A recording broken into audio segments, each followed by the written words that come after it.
بسم اللہ الرحمن الرحیم. پروگرام تعلیم اسپیشل کے ساتھ ہارون عباسی آپ کی خدمت میں حاضر ہے. خواتین و حضرات، اس پروگرام کا بنیادی مقصد تعلیم اور تربیت ہے. جیسا کہ آپ جانتے ہیں، اللہ تعالیٰ نے قرآن پاک میں فرمایا کہ رسول اکرم صلی اللہ علیہ وسلم کو دنیا میں رحمت للعالمین بنا کے بھیجا گیا. اس کے علاوہ اللہ تعالیٰ فرماتے ہیں کہ یہ وہ پیغمبر ہیں جو لوگوں کو حکمت اور دانائی کی تعلیم دیتے ہیں. گویا کہ حکمت، تعلیم، دانائی، تدبر یہ ہمارے مذہب کی اساس ہے. بہت خوش بخت ہیں وہ لوگ جو درس و تدریس سے وابستہ ہیں. آج ہمارے پروگرام میں جس شخصیت نے رونق بخشی ہے، آپ ہیں ڈاکٹر ماجد علی صاحب. آپ ہیلے کالج میں اسسٹنٹ پروفیسر ہیں.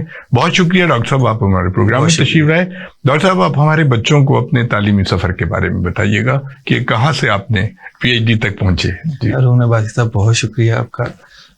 میرا تعلیمی سفر شروع ہوتا ہے میٹریکولیشن سے. اس سے پہلے ہم نے ڈی پی ایس سے ڈویژنل پبلک اسکول تک تعلیم حاصل کی. پھر انٹرمیڈیٹ میں ہی میں نے کامرس کو جوائن کر لیا. اس کی خاص وجہ یہ تھی کہ میرے والد صاحب کیونکہ کامرس کے شعبے سے وابستہ تھے. جی وابستہ تھے، تو پھر انہوں نے مجھے اس شعبے کے لیے.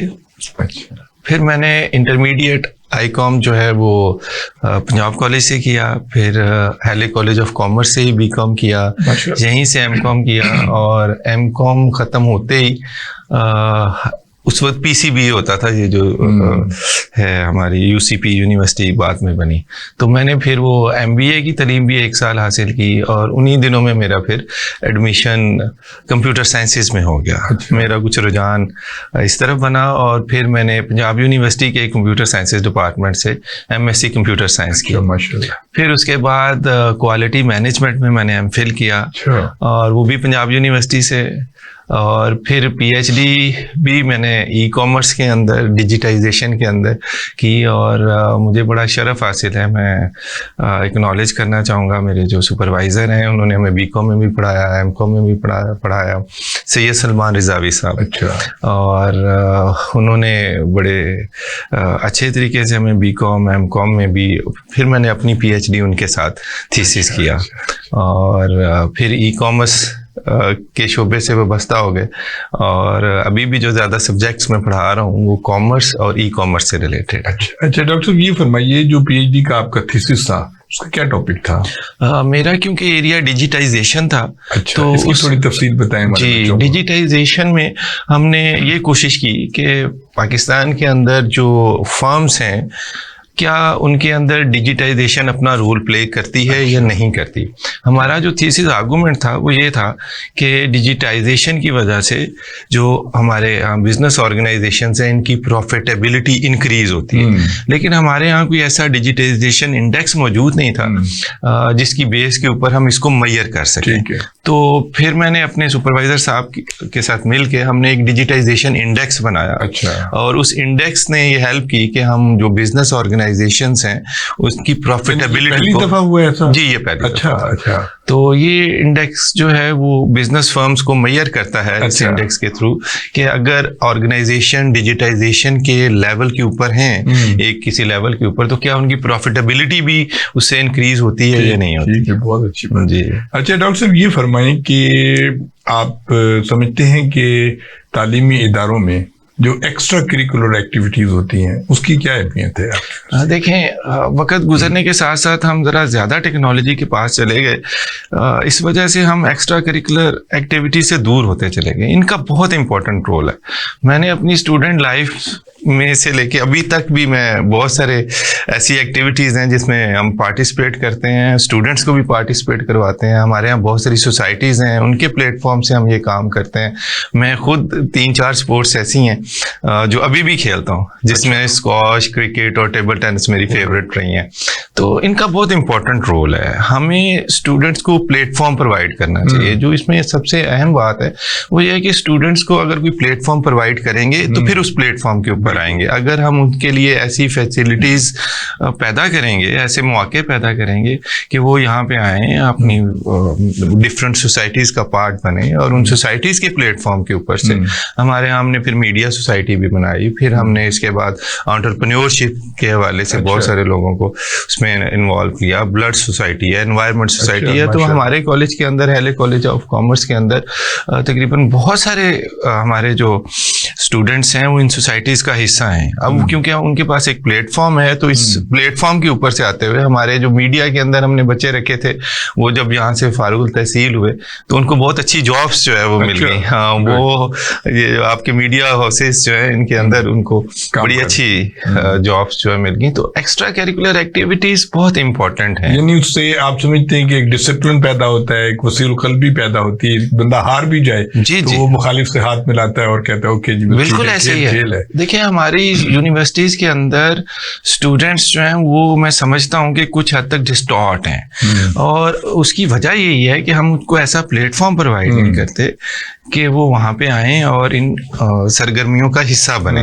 جب وہ ان سرگرمیوں کا حصہ بنتے ہیں تو وہ دوسری چیزوں سے دور ہو جاتے ہیں, وہ بری صحبت سے دور ہو جاتے ہیں, وہ اساتذہ کے زیادہ قریب ہو جاتے ہیں, وہ اپنے والدین کے زیادہ قریب ہو جاتے ہیں, اور ڈیفینیٹلی انہیں ایک پریکٹیکل کریئر کے اندر جانا ہے. تو جب وہ دیکھتے ہیں کہ یہاں سے اگلا اسٹیپ پریکٹیکل کریئر ہے تو وہ اس کو پھر اڈاپٹ کرنے کی طرف چلے جاتے ہیں. ان کی فزیکل ایکٹیویٹیز سے ایک تو ان کی صحت کے اوپر بڑا اچھا اثر پڑتا ہے, جی جی, اور ان کے اندر ایک ڈسپلن پیدا ہوتا ہے. اس کے علاوہ جو مباحثے وغیرہ ہوتے ہیں اس سے بڑا کانفیڈینس پیدا ہوتا ہے بچوں میں, وہ جو بیت بازی کے مقابلے یہ بھی ہوتے ہیں. آپ ہم نے جو سوسائٹیز بنائی اس میں ایک ڈبیٹ سوسائٹی بھی بنائی, اور ہمارے ہاں بہت سارے ایسے اسٹوڈنٹس ہیں جن کا داخلہ ہی ڈبیٹ بیس کے اوپر ہوا ہے. اچھا, اب وہ ان سے ہم ہیلپ لیتے ہیں, اور دوسرے اسٹوڈنٹس جو سوسائٹی کا حصہ ہیں ان کو ہم پھر اس میں تربیت دیتے ہیں. اور بہت سارے ایسے مباحثے, اور یہ ایک ہمارا فیچر ہے کہ ہم ڈبیٹنگ سوسائٹی کے پلیٹ فارم سے بہت سارے لوگوں کو انوائٹ بھی کرتے ہیں. اور ہماری جو ایک اس کے ساتھ ڈرمیٹک سوسائٹی ہم نے بنائی, وہ بھی ہے. اور کیونکہ ہم ایک پبلک سیکٹر ہیں, ہم پرائیویٹ سیکٹر کے ساتھ اس طرح مقابلہ نہیں کر سکتے جیسے لمز ہو گیا یا اور ہو گئی, کیونکہ ان کے پاس زیادہ فیسلٹیز ہیں. لیکن اس کے باوجود ہمارے بچوں نے وہاں پہ جا کے بہت اچھی پوزیشنز لیں, وکٹری سٹینڈز پہ رہے, کبھی سیکنڈ, کبھی تھرڈ, کبھی فورتھ. تو یہ بڑا ایک اچھا پلیٹ فارم ہم نے پرووائڈ کیا. اور اس سے بڑا یہ فرمائیں کہ کچھ عرصے بلکہ کئی سال ہو گئے یونینز پہ پابندی ہے, تو آپ کیا سمجھتے ہیں کہ یونین سے بھی کوئی لیڈرشپ ابھرتی ہے اگر یونینز کی ایکٹیویٹیز کو بحال کیا جائے؟ دیکھیں یہ ایک بڑا ڈیبیٹیبل کویسچن ہمارے ہاں رہا ہے, اور پچھلی کئی دہائیوں کے اوپر مختلف ہمیں آراء اس کے اوپر ملتی رہی ہیں. دیکھیں یونینز کے اوپر پابندی نہیں ہونی چاہیے, لیکن سوال یہ پیدا ہوتا ہے کہ ایک دائرہ کار بنا کے اگر کوئی بھی کام اس دائرہ کار کے اندر رہتے ہوئے کیا جائے تو پھر اس کی خوبصورتی بھی ہوتی ہے. ہمارے ہاں ایسے رولز ریگولیشنز بنانا مشکل ہے جس میں ہم جو ہے وہ بنا کے اور اسٹوڈنٹس کو پھر ان کی یونینز کو بحال کریں. اچھا, دوسرا اس کا اینگل یہ ہے کہ اگر ہم نہیں بنائیں گے تو دیکھیں ایک چیز نیچرل ہے, اسٹوڈنٹس نیچرل ہیں, ان کی ایفیلیشنس نیچرل ہیں, وہ پھر خود بنا لیتے ہیں. اب ہمارے یہاں یونیورسٹیز کے اندر چھوٹی چھوٹی یونینز کی صورت میں بہت سارے لوگ جو ہے وہ لائک مائنڈیڈ آپ کہہ لیں, اور اس میں وہ بنا کے اور اپنا وہ پلیٹ فارم یوز کرنے کی کوشش کرتے ہیں. وہ اگر پلیٹ فارم ہم ان کو پرووائڈ کر دیں یونیورسٹی لیول کے اوپر تو یہ زیادہ بہتر ہو. اچھا ڈاکٹر صاحب ایک بتائیے کہ جو ہمارا نصاب تعلیم ہے, کریکولم جو ہے, اس میں ایک طبقاتی فرق نظر آتا ہے. ایچسن کالج کا کچھ ہے, ٹاٹ پہ پڑھنے والے کا کچھ ہے, تو اس میں یہ ہے کہ نصاب میں جو اصلاحات کی بڑی سخت ضرورت ہے. کیا آپ یہ سمجھتے ہیں کہ ایسا ہے؟ بہت وہ جو $1 ملین کویسچن ہے نا وہ یہ ہے کیونکہ یہیں سے جو تعلیمی نکتات ہیں ان کا آغاز ہوتا ہے. اب اس میں بالکل بجا فرمایا کہ ہمارے نصاب کو اپڈیٹ ہونا چاہیے اور اس کو یکسونیت اس کے اندر ہو. اب ہمارے یہاں جو باڈیز ہیں جو یہ فیصلہ کرتی ہیں کہ ہمارا نصاب کیسا ہونا چاہیے, اس میں بدقسمتی سے اساتذہ کو شامل نہیں کیا جاتا. اگر اساتذہ کے نمائندوں کو یا سینئر اساتذہ جو ریٹائر ہو چکے ہیں، استاد کبھی ریٹائر نہیں ہو سکتا، جتنا اس کا ایکسپیرینس ہے وہی ہمارے لیے فائدہ مند ہے. اگر ان کو اس میں شامل کیا جائے تو ہم ایک اچھا نصاب بنا سکتے ہیں. اس میں بتدریج کچھ بہتری تو آئی ہے، لیکن اس میں بہت سارے کام ابھی کرنے والا ہے. اور اس نصاب میں HEC اس کو مانیٹر تو کرتا ہے، لیکن وہ جو پالیسیز بناتا ہے اس میں یکسونیت نہیں ہے، وہ ہر آنے والے سال میں بدل جاتی ہیں. اب ایک تعلیم کا ایک نظام ہے کہ بچہ ایڈمیشن لے گا، 2 سال پڑھے گا، 4 سال پڑھے گا. اگر آپ 2 سال بعد پالیسی بدل دیں گے تو پھر اس کی وجہ سے جو تو اس لیے جو اسٹیک ہولڈرس ہیں اگر ان کو شامل کر کے پالیسی بنائی جائے تو میں یہ سمجھتا ہوں کہ وہ زیادہ دور رس نہ ہے. ایک بات بتائیے، ہمارے یہاں تحقیقی کام بہت کم ہو رہا ہے اور یہ بڑا المیہ ہے کہ تحقیق کے لیے فنڈز بھی نہیں ہوتے. میں کیونکہ خود ایک نشریاتی ادارے سے وابستہ رہا ہوں اور میں نے خود دیکھا ہے کہ جو تعلیم کا فنڈ ہوتا ہے وہ سیلاب زدگان میں چلا جاتا ہے، کسی اور کھاتے میں چلا جاتا ہے. اس سے پرابلم یہ ہوا ہے کہ انٹرنیشنل رینکنگ جو ہے اس پہ ہماری یونیورسٹیز پوری نہیں اترتی. تو آپ تحقیق کے بارے میں فرمائیے کہ کیا ہونا چاہیے، آپ کی کیا تجاویز؟ ہمارے ہاں یونیورسٹیز کا جو بنیادی کام ہے وہ ایک تو تعلیم ہے اور دوسرا تحقیق ہے. تعلیم کے شعبے میں تو ہم کام کر رہے ہیں، لیکن تحقیق کی جو بنیاد ہے اس کے لیے فنڈز کا ہونا بہت ضروری ہے. ہمارے ہاں بدقسمتی سے جو اساتذہ کو وسائل حاصل ہیں ان میں بتدریج کمی واقع ہوتی چلی جا رہی ہے، جس کی وجہ سے وہ ریسرچ ایکٹیویٹیز جو ہمارے ہاں ہونی چاہیے اس طرح نہیں ہو رہی. دیکھیں ہمارے ہاں جو ریسرچ کی بنیاد ہے وہ یونیورسٹیز ہیں. یونیورسٹیز سے نیا نالج جنریٹ ہوتا ہے، نوویلٹی آتی ہے، اساتذہ وہاں پہ موجود ہیں. ہماری پبلک سیکٹر یونیورسٹی جیسے اگر ہم پنجاب یونیورسٹی کی بات کریں تو ہمارے ہاں جتنے اساتذہ موجود ہیں ان کا ساروں کا ایک سفر ہے اور وہ اپنے ایریاز میں اسپیشلائزڈ ہیں. وہ بچوں کو ڈفرینٹ تھیسز کے اندر، PhD تھیسز کے اندر نئے نالج کی طرف لے کے آتے ہیں، وہ خود ریسرچ کرتے ہیں. اس میں 2 بنیادی مسائل ہیں. ایک تو یہ ہے کہ جو وقت درکار ہوتا ہے وہ مہیا نہیں ہوتا، ان کے اوپر ورک لوڈ اتنا زیادہ ہے کہ وہ تحقیق کی طرف آ نہیں سکتے. اب ورک لوڈ اس لیے زیادہ ہے کہ ان کے پاس جو مانیٹری، ظاہر ہے آپ کے جو معاشی مسائل ہیں وہ یہ طے کرتے ہیں کہ آپ نے زندگی کیسے گزارنی ہے. اب ایک استاد جو دن میں بہت سارے لیکچر لے رہا ہے اپنے معاشی مسائل کو پورا کرنے کے لیے، اس کے لیے یہ مشکل ہے کہ وہ تحقیق کے لیے وقت نکالے. اور دوسرا یہ ہے کہ ہمارے ہاں تحقیق کے جو وسائل ہیں ان میں بتدریج کمی ہوتی چل رہی ہے. جیسے پہلے ہمیں ٹریول گرانٹس ملتی تھیں، HEC کی طرف سے بھی ملتی تھیں، یونیورسٹی کی طرف سے ملتی تھی، بالکل بند ہو گئی ہیں. TADA ملتا تھا، یوٹیلیٹی الاؤنسز تھے. اس کے علاوہ سب سے بڑا ابھی مسئلہ جو اساتذہ کو ہے وہ پینشن کا ہے. ابھی جو ریسنٹلی LPR اور پینشن کے رولز آئے ہیں اس میں ایک بہت بڑا کٹ جو ہے وہ لگ گیا. اور یہ ان لوگوں پہ لگا ہے جو یہ سمجھتے تھے کہ میں ریٹائر ہوں گا ابھی 1 مہینے بعد، 1 سال بعد، 2 سال بعد تو مجھے اتنے پیسے ملیں گے. انہوں نے اپنی پلاننگ کر رکھی تھی کہ میں گھر بناؤں گا، بیٹی کی شادی کروں گا یا حج کروں گا. یہ وہ چیزیں تھیں جس کا پرومس اسٹیٹ نے ان سے کیا تھا جب انہوں نے. تو اگر اس طرح کا کوئی رول بنانا مقصود بھی تھا تو وہ میں سمجھتا ہوں کہ نئی انڈکشن کے اوپر اگر اپلائی کرتے تو وہ زیادہ بہتر ہوتا ہے. اس سے بڑا ایک مسئلہ رہا ہے. یعنی آپ سمجھتے ہیں کہ اساتذہ کے جو مالی مسائل ہیں، ان کے رہائشی مسائل ہیں، ان کے ریٹائرمنٹ کے مسائل ہیں، جیسے کہ آپ پینشن کی بات کی، سب کچھ کی، تو جب گورنمنٹ کوئی پالیسی بناتی ہے تو اس میں جو اصل سٹیک ہولڈر ہیں وہ تو اساتذہ کرام ہے نا، ان کی آراء کی بڑی اہمیت ہے. آپ یہ سمجھتے ہیں کہ ان کو بالکل اگنور کر دیا جاتا ہے، ان سے نہیں پوچھا جاتا؟ جی بالکل. آپ دیکھیں نا ہمارے اساتذہ کی بھی یونینز بنی ہوئی ہیں. یہ آخری درجہ ہوتا ہے کہ اساتذہ یا اس کی یونین یہ ڈیسائیڈ کرے کہ ہم کلاسز کب اپلائی کریں، کیونکہ ہمیں احساس ہے کہ ہم یہاں پہ تعلیم دینے کے لیے ہیں، بچے آتے ہیں لیکن ہم اپنا ڈیمانسٹریٹ کرتے ہیں احتجاج، ہم کلاس سے باہر آتے ہیں. ہم نے کبھی کلاسز کا بائک آؤٹ کرنے کی طرف آخری قدم ہوگا ہمارا. لیکن اب دیکھیں اگر اس صورت کے اندر کہ اگر کوئی ریبیٹ پچھلے دنوں میں اسٹوڈنٹس کو اساتذہ کو حاصل تھا وہ بھی اگر ان سے لے لیا جائے، کسی دور میں 75% ٹیکس ریبیٹ اساتذہ کو دیا جاتا تھا، وہ بتدریج کم کر دیا گیا، پھر وہ 25% پہ آ گیا. اب وہ ابھی حالیہ دنوں میں وہ 25% بھی واپس لے لیا گیا. اب وہ ہمارے ہاں جو اساتذہ اگلے اسکیل کے اندر گئے ہیں ان کی جو تنخواہ ہے وہ بڑھنے کی بجائے مزید کم ہو گئی کیونکہ ان کا ٹیکس زیادہ امپلیمنٹ ہو گیا. پھر پچھلے سالوں میں ایک آدھے سال کے اندر ایک ڈسپیرٹی ریڈکشن الاؤنس متعارف کرایا گیا, اور وہ بھی اساتذہ کو, ہمارے بہت سارے اساتذہ ایسے ہیں جن کو وہ بھی ابھی نہیں مل رہا.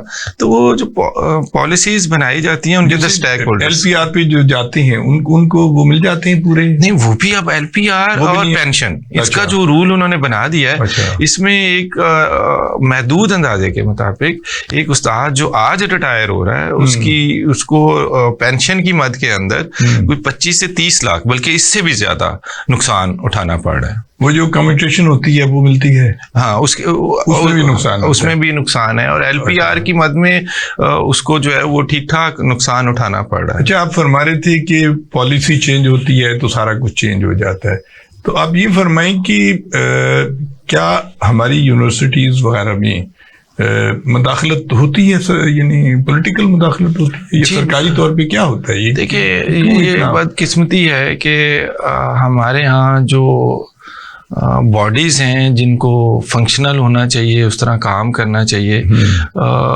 وہ ڈس فنکشنل ہو چکی ہیں.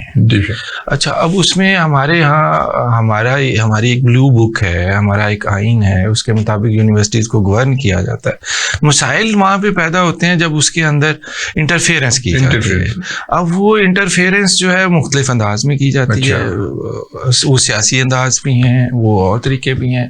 اب لیکن ہماری باڈیز جو ہیں, ہمارے سنڈیکیٹ ہے, ہمارے ہاں سینٹ ہے, ہمارے ہاں اکیڈیمک کونسل ہے, اس کے اندر جو فیصلے ہوں, اب آگے کوئی بہتری اس میں آ رہی ہے.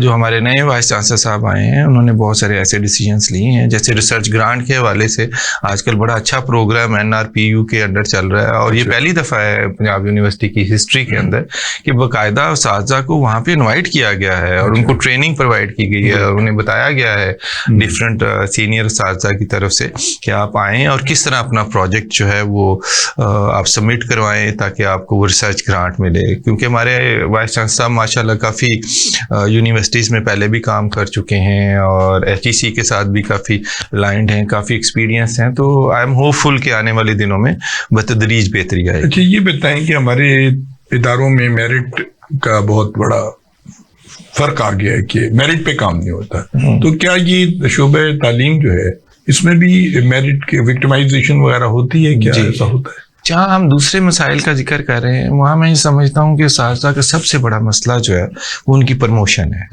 کیونکہ ہمارے ہاں یکسر سروس اسٹرکچر موجود ہی نہیں ہے. مطلب اگر ایک استاد جو آج سے 25 سال پہلے لیکچرر بھرتی ہوا تھا, وہ لیکچرر ہی ریٹائر ہو رہا ہے. کافی سارے اساتذہ کی وہ جو ACRs وغیرہ لکھی جاتی ہیں اس پہ ہمارے یہاں طریقہ کار یہ ہے کہ ایک نئی سیٹ کریٹ ہوگی, آپ بھی اس پہ اپلائی کریں گے اور کوئی بھی دوسرا اس کے اوپر اپلائی کر سکتا ہے. اب پھر اس کے درمیان کمپٹیشن ہوگا. دیکھیں, اب ہمارا مطلب آج سے 25 سال پہلے جو استاد بھرتی ہوا تھا, اس نے 25 سال تعلیم دی, اس نے اپنا رول پلے کیا, پوری لائف جو ہے وہ ڈیووٹ کیا, اس میں بہت سارا کام کیا. اب 25 سال بعد جب کوئی انٹرویو ہوتا ہے, کوئی سیٹ کریٹ ہوتی ہے, تو آپ کے اسٹوڈنٹ بھی آپ کے ساتھ اس کے اندر کمپٹیشن کے اندر آ رہے ہوتے ہیں, باہر سے لوگ آ رہے ہوتے ہیں, باہر اور طرح کی سہولیات لوگوں کو موجود ہیں. تو ہمارے یہاں سب سے جو بنیادی مقصد ہے, جو بنیادی نقطہ ہے, وہ یہ ہے کہ یہاں تو سروس اسٹرکچر ہونا چاہیے کہ آپ نے اتنے سال پورے کیے, یہ آپ کی ریکوائرمنٹس ہیں, آپ نے یہ پوری کر لی تو آپ کو اگلے اسکیل کے اندر ترقی دے دی. حضرات, آپ ڈاکٹر ماجد علی صاحب کی گفتگو سن رہے ہیں. ایک چھوٹے سے وقفے کے بعد ہم دوبارہ حاضر ہوتے ہیں. جی خواتین حضرات, آپ ڈاکٹر ماجد علی صاحب کی گفتگو سن رہے ہیں. آپ اسسٹنٹ پروفیسر ہیں ہیلی کالج آف کامرس کے. ڈاکٹر صاحب, یہ فرمائیے کہ جو ہائر ایجوکیشن کمیشن ہے, اس سے جو مجھے یاد ہے ڈاکٹر وہ جو تھے احمد مختار صاحب, ان کے زمانے میں بہت لوگوں کو اسکالرشپ پہ باہر بھیجا گیا. عطاء الرحمان ڈاکٹر عطاء الرحمان صاحب کے دور میں ایک آئیڈیل سچویشن تھی کہ ہزاروں بچے گئے, ہر سبجیکٹ کے گئے. اب اس میں کیا ہائر ایجوکیشن کمیشن میں بھی کچھ کمی آ گئی ہے اس میں؟ جی, وہ بڑا آئیڈیل دور تھا اساتذہ کے لیے, اور بہت سارے لوگوں کو اسکالرشپ میں بجا فرمایا آپ نے کہ بہت سارے لوگوں کو اسکالرشپ ملے, اسکالرشپ پہ گئے اور واپس آئے. اب اگر ہم دوسرے کنٹریز کا موازنہ کریں انڈیا میں, وہاں پہ بہت سارے اسکالرشپ آج بھی دیا جا رہا ہے، لیکن ہمارے HEC نے اساتذہ کے اوپر سے یہ ہاتھ اٹھا لیا. اب وہ اساتذہ جو ڈالرز میں کیسے پے کر سکتے ہیں، اور وہ اتنی زیادہ وہاں پہ ریکوائرمنٹس کو اسٹرینجنٹ کر دیا گیا ہے کہ بہت مشکل ہو گیا ہے اساتذہ کے لیے. اب شاذ و نادر ہی ہے کہ کسی کو کوئی فورن اسکالرشپ ایوارڈ کیا جائے. میں آپ کو بتا رہا ہوں کہ ٹریول گرانٹ تک جو ہے وہ بھی ختم کر دی گئی ہے. مطلب اگر ایک استاد ہے، اس نے ایک اچھا پیپر لکھا ہے، کسی ایک اچھی کانفرنس میں جانا چاہ رہا ہے جہاں پہ وہ پیپر پبلش ہوا ہے، تو اس کے لیے ٹریول گرانٹ کے جو مواقع ہیں وہ بھی بہت کم ہیں، وہ بھی اس کو نہیں دیے جاتے. پبلیکیشن فی ہے، اگر آپ ایک اچھا آرٹیکل لکھتے ہیں، کسی اچھے جرنل میں پبلش کرنے کے لیے جاتے ہیں، تو وہ فی بھی آپ کو خود ہی پے کرنی پڑتی ہے. تو یہ بنیادی چیزیں ہیں جس کا تعلق فنڈنگ کے ساتھ ہے. ریسرچ ہمیشہ ڈپینڈ کرتی ہے فنڈنگ کے اوپر. اور اب آگے جیسے میں نے بتایا کہ ہمارے وائس چانسلر صاحب بڑے اس چیز کے اوپر کین ہیں کہ ہمارے لوگ زیادہ فنڈنگ کے لیے اپلائی کریں اور ان کو فنڈنگ ملے.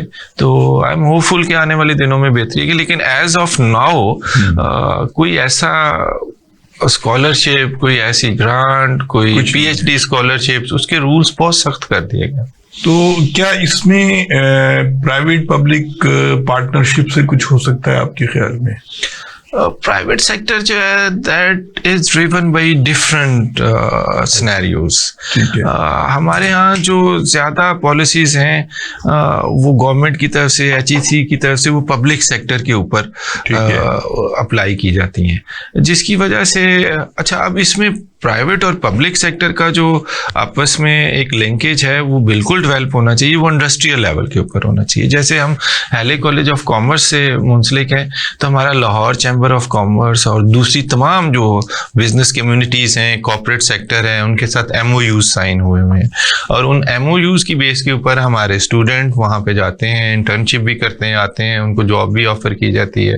ہماری آن سائٹ ریکروٹمنٹس بھی بینکس کی طرف سے کی جاتی ہیں. تو ایک لنکیج ہے وہ ڈیولپ ہونا چاہیے.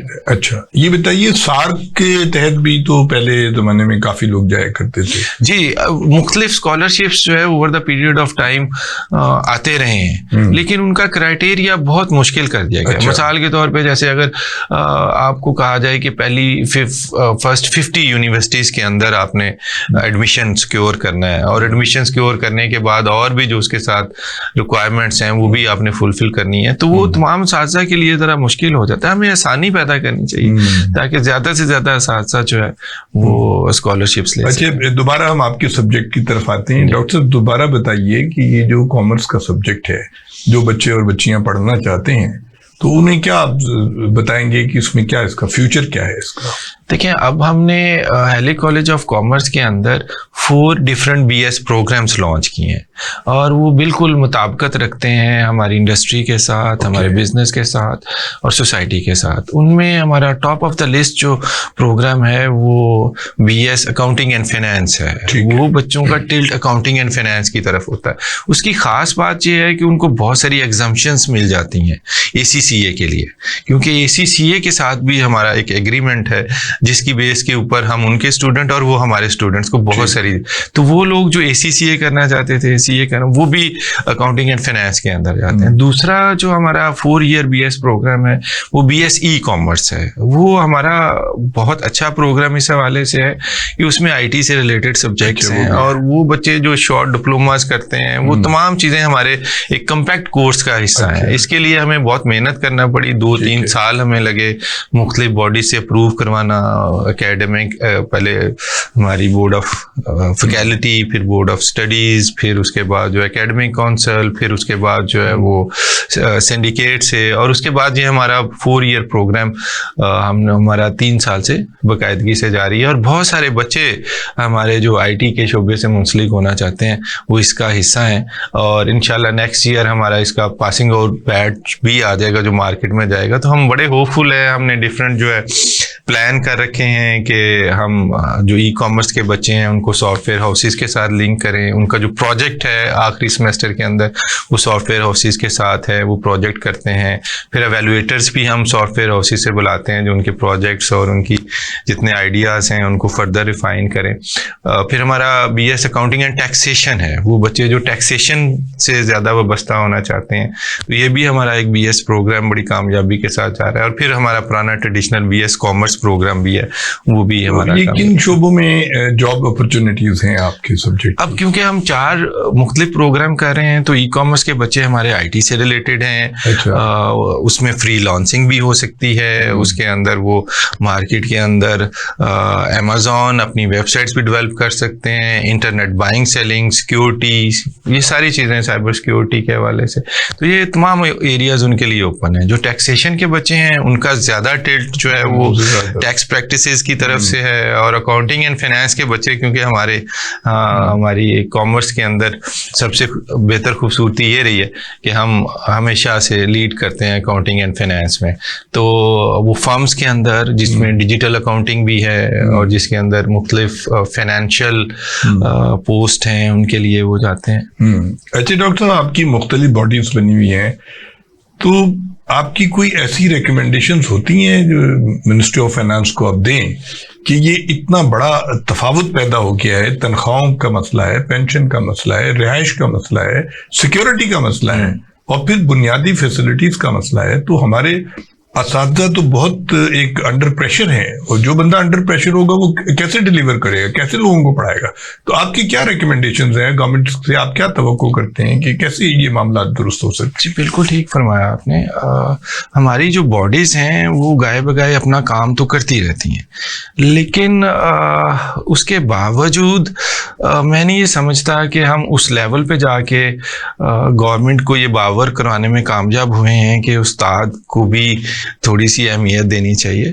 ابھی ریسنٹلی جو ہمارا ٹیکس ریبیٹ والا تھا, ابھی جو ہمیں ریسنٹ سیلری جنوری 2025 میں ملی ہے, اس میں ہمارا ٹیکس کٹ کے فردر ٹیکس جو پہلے ٹیکس کاٹا جاتا تھا, اب ایک استاد کا 15,000 سے لے کے 50,000 کے درمیان مزید ٹیکس, ایڈیشنل ٹیکس کاٹا گیا. اچھا, اب اس کے اندر ہماری ایسوسیشنز نے بھی لیٹر لکھے, ہم نے خود بھی ڈیمانسٹریٹ کیا, ہم نے کنوے بھی کیا لیٹر, منسٹری کو بھی لکھے, فائنانس منسٹر کو بھی لکھے, لیکن ابھی تک جو ہے وہ کوئی اس کے اوپر کوئی جواب نہیں آیا. مطلب ابھی ہمیں نہیں پتا کہ فیبری کی تنخواہ کے اندر بھی یہ کٹے گا یا نہیں کٹے گا. ہم ابھی آپ کے جو بنیادی سلیکشن ہوتی ہے وہ جیسے گورنمنٹ اسکیل ہوتے ہیں 17 گریڈ 18 اس طرح ہی ہوتی ہے؟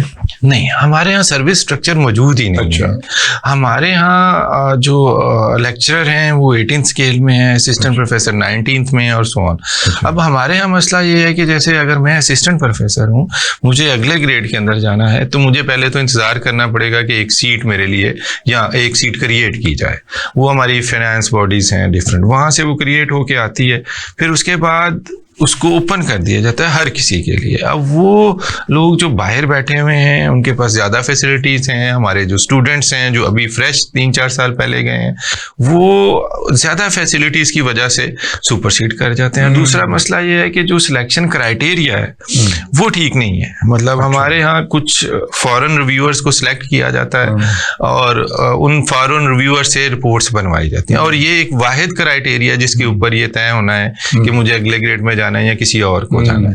یہ کرائیٹیریا تبدیل کرنے کی ضرورت ہے. اگر آپ KPIs بنا دیں کہ آپ نے یہ چیزیں پوری کر دی اور ان چیزوں کو میٹ کرنے کے بعد, ان ریکوائرمنٹس کو فلفل کرنے کے بعد آپ اگلے اسکیل میں چلے جائیں گے, تو پھر اساتذہ جو ہے وہ زیادہ پیس آف مائنڈ کے ساتھ کام کریں گے. اچھا ڈاکٹر صاحب, آپ کے یہاں جو الیکشنز وغیرہ بھی ہوتے ہیں اس میں جو لوگ الیکٹ ہو جاتے ہیں تو ان کی کیا اہمیت ہوتی ہے؟ کیا وہ اپنی کوئی بات منوا سکیں گے, کچھ ایسا کر؟ ہمارے ہاں ایکیڈیمک اسٹاف ایسوسیشنز ہیں اور ان کا بڑا رول ہے.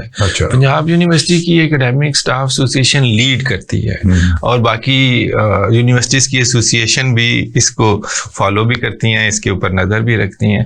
اب ایسوسیشن کا بنیادی مقصد یہ ہوتا ہے کہ اساتذہ کے مفادات کا تحفظ کرے. ٹھیک ہے, اپنی جگہ کے اوپر کوشش تو کی جاتی ہے, لیکن وہ کوشش جو ہے وہ ہمیں پچھلے سالوں میں نظر نہیں آ رہی کہ اس کے اندر کوئی چیز جو ہے وہ کوئی اساتذہ کے مفاد کا تحفظ کیا گیا ہو. ہماری پینشن کٹ گئی, ہمارا LPR کٹ گیا, ہماری ٹیکس ریبیٹ ختم ہو گیا, وغیرہ بھی ہوتی ہے آپ کی. ہاں, پھر اس کے بعد ہمارا جو ہے وہ اس کے اندر ہاؤس ریکوزیشن وہ بھی نہیں بڑی, یوٹیلیٹی الاؤنس بھی جو ہے وہ اس کے اندر ختم کر دیا گیا, رہائشی مسائل ہمارے اتنے. ابھی یہ ریسنٹلی ختم کیا گیا. جی یہ ریسنٹلی اب نئی پالیسی جو جی نئی پالیسیز کہنے پہ وہ جو. جی جی جی جی. اب وہ دیکھیں نا, وہ کہتے ہیں کہ ہم IMF سے پوچھیں گے کہ IMF اگر کہے گا تو پھر ہم یہ کام کریں گے. یہ تو مطلب ہمارے ہاں ہم اپنے ڈیسیژن خود نہیں لے سکتے. تو ایسوسیشن کا بڑا امپورٹنٹ رول ہے اور وہ اپنی جگہ پہ اوپر رول پلے بھی کرتی ہیں, لیکن ابھی تک ہم دیکھ نہیں پائے کہ ان ساری چیزوں یہ جتنے بھی ایشوز میں نے آپ کو بتائے کہ ان میں سے کوئی ایشو بھی جو ہے وہ اس کے اوپر. ڈاکٹر صاحب جتنی یونیورسٹیز ہیں پاکستان میں, بہت ساری یونیورسٹیز, ان کی کوئی آپس میں کوآرڈینیشن نہیں ہے کہ یہ یونانیمس کوئی اپنا سٹینڈ لیں کہ جی ہم. جی بالکل, ہماری جو جتنی ایسوسیشنس ہیں ان کے اوپر پھر ایک اور فپواسا بولتے ہیں, فیڈریشن بولتے ہیں. فیڈریشن کا بڑا امپورٹنٹ رول ہے. تو جو ہماری ایسوسیشن کے لوگ ہوتے ہیں وہ فیڈریشن کے ساتھ جڑے ہوئے ہوتے ہیں اور فیڈریشن مل کے وہ ایک رول پلے کرتی ہے جو اس کو کرنا بھی چاہیے. پچھلے کچھ سالوں میں HEC نے ایک کنڈیشن لگائی پوسٹ PhD ایکسپیرینس. تو ان دنوں میں پھر اساتذہ HEC گئے, وہاں پہ جا کے 3 دن سڑکوں پہ بھی بیٹھے رہے, احتجاج کیا اور پھر ان کو باور کروایا, میٹنگ کے اندر انہیں بتایا, کنوے کیا کہ یہ ان اساتذہ کے لیے بہتر نہیں ہے جو کہ ابھی PhD کر کے فارغ ہوئے ہیں, تو آپ اس کو ختم کر دیں. تو وہ ختم کر دی گئی. لیکن اب آ کے فیڈریشن کا رول جس طرح جوائنٹ کرنا ہے تمام یونیورسٹی کو, جیسے آپ نے فرمایا, وہاں پہ ہمیں وہ تھوڑی سی کمی نظر آتی ہے. اچھا ڈاکٹر صاحب, کردار سازی کی بڑی اہمیت ہے. آپ ایک استاد ہیں اور آپ بچوں کے نفسیاتی مسائل کو اچھی طریقے سے سمجھتے ہیں, اور اب یہ جو سوشل میڈیا ہے اس کا یہ جو ایک عذاب آیا ہے, اس کا پازیٹیو کی بجائے ہم نیگیٹو کی طرف زیادہ جا رہے ہیں, تو اس پہ کیسے, مطلب اس میں اساتذہ اور والدین کا کیا رول ہو سکتا ہے؟ یہ ایک سوشل پرابلم کی حیثیت کریٹ کر گیا. ہم ہر دیکھنے والی چیز کو آئیڈیالائز کر لیتے ہیں اور اس طرح کا بننا چاہتے ہیں. یہ انسان کی فطرت بھی ہے. اس کے اندر جو ہے وہ اساتذہ کا اور پیرنٹس کا بڑا امپورٹنٹ رول ہے. ان کو اگر ہم باور کروائیں, ان کو مختلف ایکٹیویٹیز کے اندر انکلوڈ کروائیں. اب یہی سوشل میڈیا کا پازیٹیو بینیفٹ بھی ہے. اگر ہم اس کے جو مثبت اثرات ہیں ان کی طرف ان کو لے کے آئیں, معلومات ہیں, دنیا جہان کی معلومات ہیں, اور بہت سارے ایسے چینل ہیں جو یہ معلومات فراہم کر رہے ہیں. تو کیونکہ بچے ہیں ان کو نہیں پتا, وہ ایک طرف ٹلٹ ہو جاتے ہیں. یہ اساتذہ اور پیرنٹس کا کام ہے کہ وہ مل کے ان کو یہ باور کروائیں کہ یہ بہت سارے اچھے کام بھی, اسکل اورینٹیڈ کام بھی اس کے اندر کیا جا سکتا ہے. اچھا ڈاکٹر صاحب, ہمارے ہاں جو تعلیم ہے, جیسے ایک بندہ اسلامیات میں MA کر لیتا ہے, اردو میں کر لیتا ہے, جبکہ اس وقت ضرورت ہے ٹیکنیکل تعلیم کی. ہمارے جو دینی مدارس ہیں, لاکھوں بچے اس میں پڑھ رہے ہیں اور وہ درس نظامی پڑھ کے نکل آتے ہیں, ان کو ایک پلگ لگانا بھی نہیں آتا. تو آپ کیا سمجھتے ہیں آج کے دور میں ٹیکنیکل تعلیم کی کیا اہمیت ہے؟ میں کوئی درس نظامی یا اس طرح کے تعلیم کے خلاف تو نہیں ہوں, لیکن اس کے بعد جو اسٹوڈنٹس ہیں ان کو سکلز سیکھنی چاہیے. ہمارے پاس آپ حیران ہوں گے کہ درس نظامی سے فارغ التحصیل جو اسٹوڈنٹس ہیں انہوں نے 4 ایئر BS پروگرامز میں داخلہ لیا. تو ہم تو ان کو یہ انسٹیگیٹ بھی کرتے ہیں کہ آپ آئیں ہمارے پاس اور اسکل اورینٹیڈ, کیونکہ دنیا بڑی تیزی کے ساتھ آگے بڑھ چکی ہے. اب ہم بھلے مانیں یا نہ مانیں, تو ہمیں ایسے اسکل اورینٹیڈ پروگرام کرنے چاہیے. اب دیکھیں 50,000 60,000 ایک بچہ جو پہلے پاس آؤٹ ہوتا تھا اس کو ملتا تھا تو وہ گزارا کر لیتا تھا.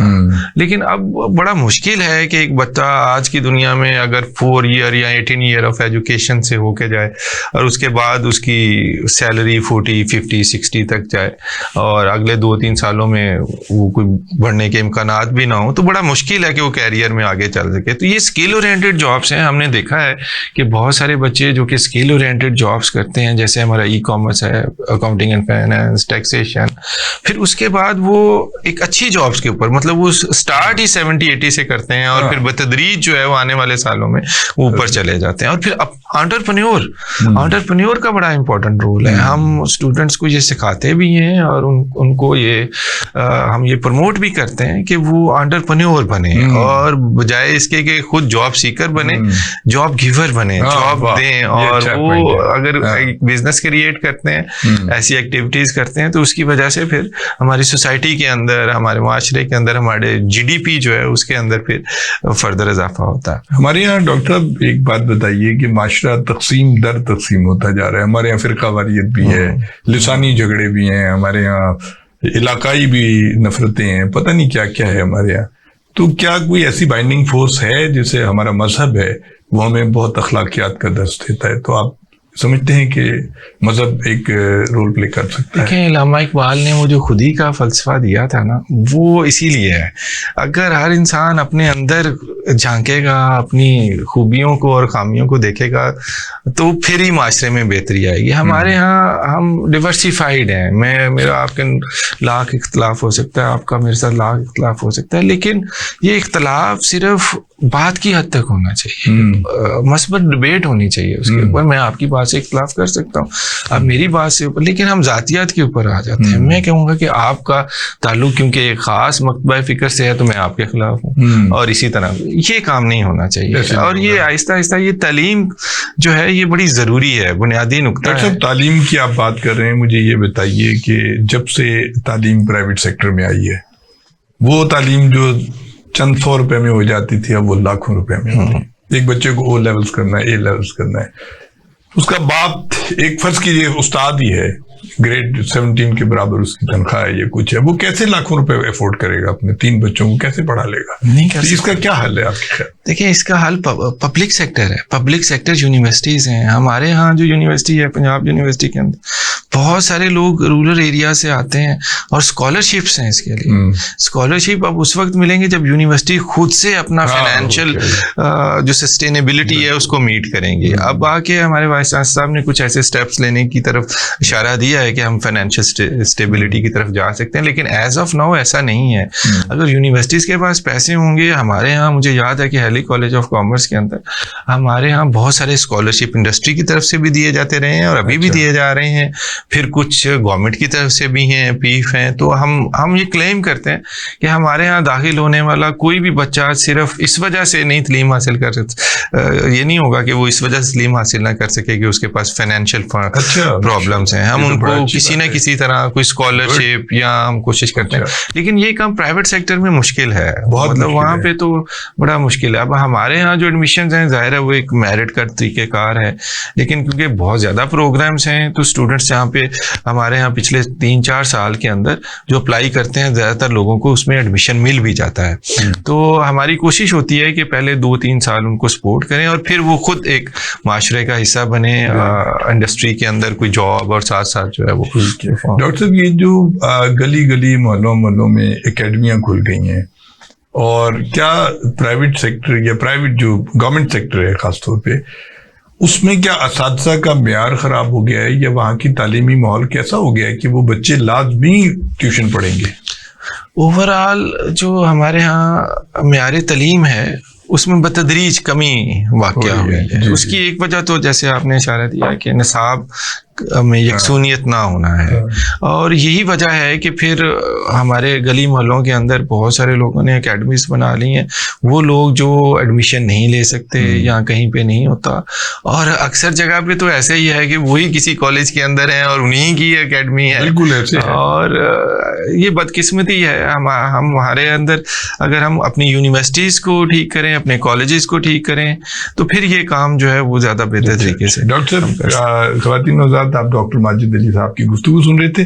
ڈاکٹر صاحب, اگر پروگرام کے آخر میں آپ ہمارے بچوں اور بچیوں کو کوئی پیغام دینا چاہیں تو بڑی جی بالکل، میں یہ پیغام دینا چاہتا ہوں کہ بچوں کے اندر جو ہے وہ ایک اسکل اورینٹیڈ سوچ جو ہے اس کو ہمیں پیدا کرنا چاہیے، اور انہیں ہمیں جو موجودہ دور ہے، موجودہ معاشرہ ہے، اس کے ساتھ مطابقت کے لیے ہمیں تیار کرنا چاہیے. ہمیں ایسے پلیٹ فارم پرووائڈ کرنے چاہیے جہاں پہ وہ آئیں اور آنے کے بعد پھر وہ ایک اچھے معاشرے کا حصہ بنے، ایک اچھے فرد کے طور پہ معاشرے میں اپنا کنٹریبیوشن دے سکے. جی بہت شکریہ ڈاکٹر ماجد علی صاحب کی گفتگو سن رہے تھے. خواتین و حضرات، بہت انفارمیٹیو باتیں کی انہوں نے، اور یہ ایسا سبجیکٹ ہے کہ جس کے بارے میں زیادہ لوگ نہیں جانتے ہیں. انہوں نے اس کے بارے میں بڑی تفصیل سے ہمیں بتایا. بہت شکریہ ڈاکٹر صاحب، آپ ہمارے پروگرام میں تشریف لائے. ہارون عباسی کو اجازت دیجیے گا. اللہ حافظ.